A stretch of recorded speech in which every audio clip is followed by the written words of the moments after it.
रोटियों और बर्गर बच्चों को मेरी तरफ से सलाम। उम्मीद करती हूँ आप लोग ठीक ठाक घरों में बेइज्जत हो रहे होंगे, बल्कि इस महंगाई के दौर में मुफ्त की लान तान भी वसूल कर रहे होंगे।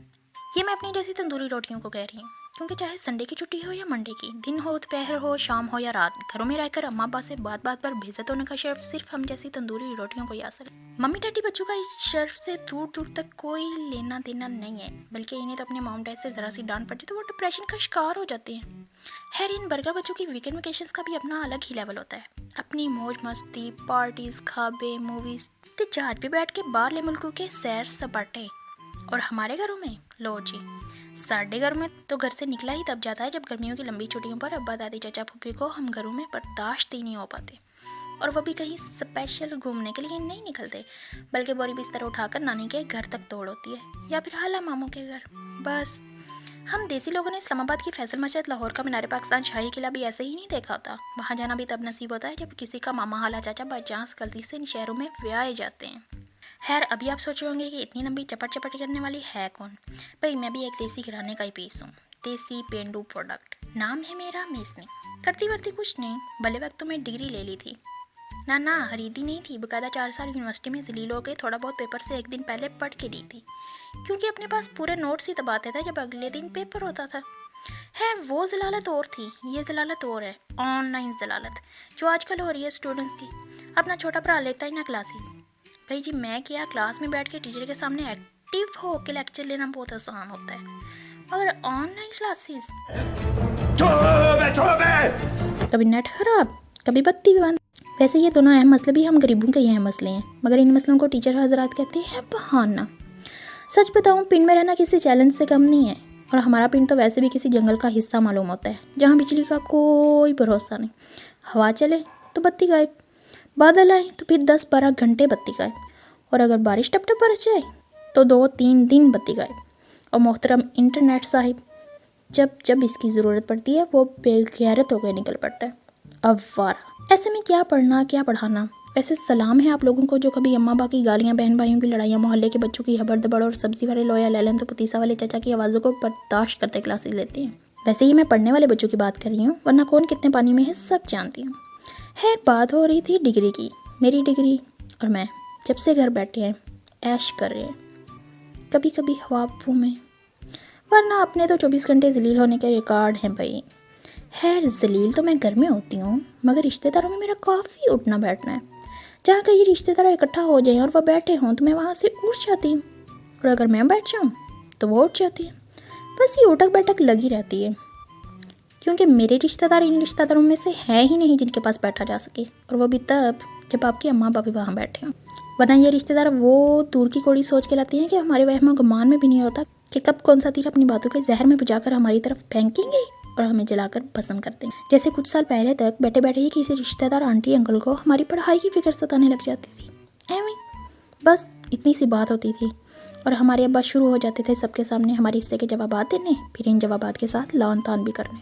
जैसे एक दफ़ा हमारे एक अंकल को हमारे बच्चों का लाइक फाइक साबित करने के लिए अब्बा के सामने ये पूछना ज़रूरी था, बेटा आपने साइंस रखी है या आर्ट्स? Uncle arts.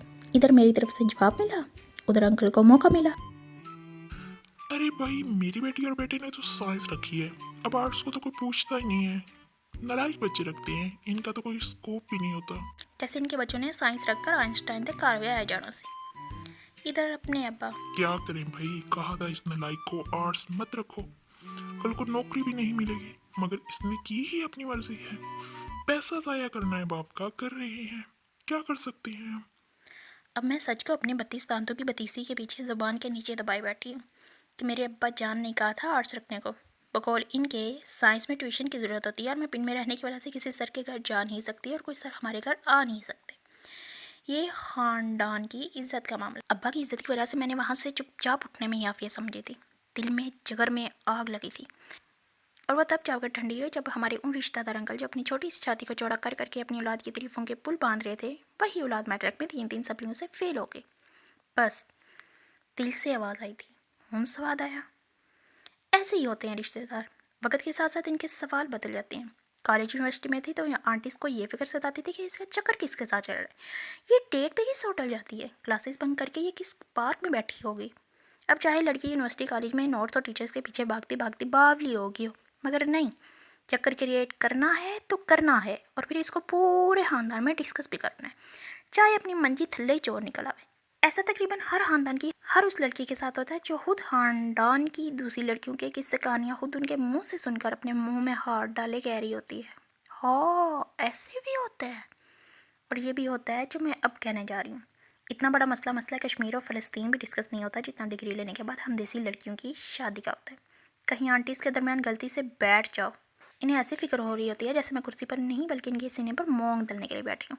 हाय पेन, लड़की की उम्र निकल रही है, कुछ सोचे है कि नहीं? शादी कर दो, रिश्ते तो वैसे ही नहीं मिलते अगर उम्र निकल गई ते। और इस तेज तो के बाद ही अपने दिल में ऐसा तूफान बदतमीज़ी बरपा होता है कि दिल चाहता है कि इस तूफान में आंटी की कश्ती को डुबो दूँ।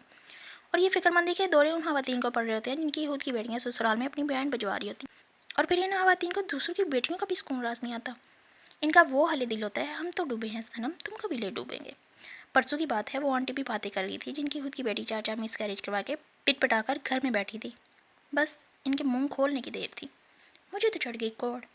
मैंने कहा, आंटी एक्सक्यूज़ मी, आपने अपनी बेटी की शादी कर दी ना, और उसे पिट पटवा कर इसके ढोल बजवा कर इसे घर में भी बैठा लिया, तो फिर आप मेरे सुकून के पीछे क्यों पड़ गई हैं?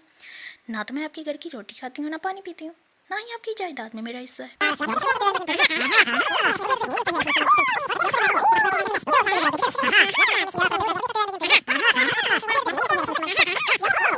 बस मैंने पूरा आधा घंटा अपनी सारी भड़ास आंटी पे निकाल दी, और फिर अगला पूरा घंटा अम्मा ने अपनी भड़ास मुझ पे निकाल दी। एकदम इन्होंने वक्त बदल दिया, जज्बात बदल दिए, जिंदगी बदल दी। जूतों, चप्पलों, चिमटों से वो मारा कि अमेरिका भी अफगानिस्तान में खाई मार भूल गया होगा। सलादानपन निकालें क्योंकि आई नो वेरी वेल, ये एक देसी फैक्ट है, चित्र हर किसी को पढ़ते हैं, बताता कोई कोई है। खैर चलें, जाकर आप भी अपनी मालिश वालिश करवा लें, मगर जाने से पहले मेरे चैनल को सब्सक्राइब करना मत भूलिएगा। बेल आइकॉन पर क्लिक करके ऐसे ही नज़र रखिएगा जैसे मोहल्ले की आंटियाँ आते जाते आप पे नज़र रखती हैं। और वीडियो अच्छी लगे तो दोस्तों में बांट दें, बिल्कुल ऐसे ही जैसे ठरकी पार्टी लड़कियों के नंबर बांटती है। थैंक्स, शुक्रिया, मेहरबानी, नवाजिश, एहसान। Bye bye.